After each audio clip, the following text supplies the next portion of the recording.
हमने एक रिसर्च की थी पीछे। 4 बेसिन्स हमने लिए थे हिमाचल के, चंद्रा, भागा, ब्यास और पार्वती।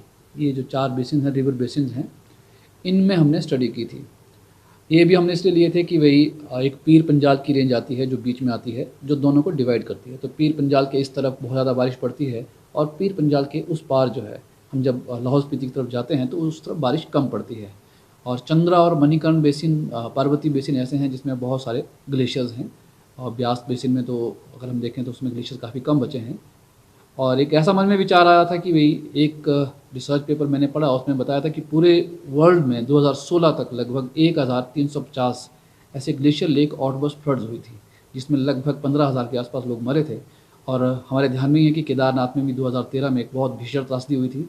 वो भी कहीं ना कहीं एक ग्लेशियर लेक थी जो बनी थी और जिसमें बहुत ज़्यादा बारिश आई थी, उसके कारण एक भयंकर त्रासदी जो हमने देखी, जो उसका एक सरकारी आंकड़ा है कि 6,000 के आसपास उसमें लोग जो है हताहत हुए थे।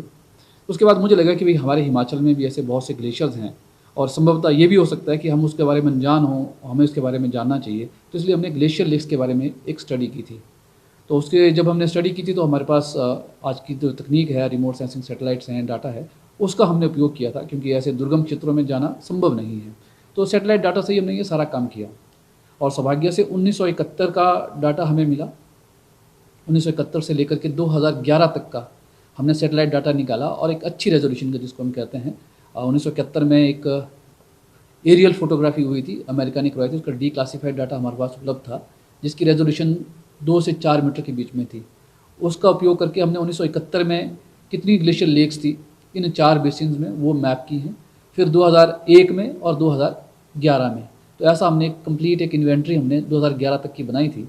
तो ऐसा ध्यान में आया कि भाई 1971 में जब हमने ग्लेशियर लेक्स मैप की, इसमें जो झीलें बनी थी वो केवल 77 थी और इसमें केवल हमने वो ग्लेशियर लेक्स मैप की हैं जिनका जो एरिया है 5,000 स्क्वायर मीटर से ज़्यादा था। यानी कि अगर हम बीघा की भाषा में बोलेंगे तो एक बीघा में लगभग 800 स्क्वायर मीटर होता है, तो लगभग 6 बीघे के आसपास की जो ऐसी लेक होंगी, ऐसी लेक्स को हमने मैप किया है। 5,000 स्क्वायर मीटर जो है उसमें बनता है।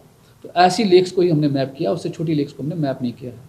और हमने पाया कि 1971 से लेकर 2011 तक जो ग्लेशियर लेक्स जो बनी हैं उनकी संख्या दोगुनी हो गई है। 77 से लगभग 154-55 के आसपास इन 4 बेसिन्स में ही वो लेक बनी है।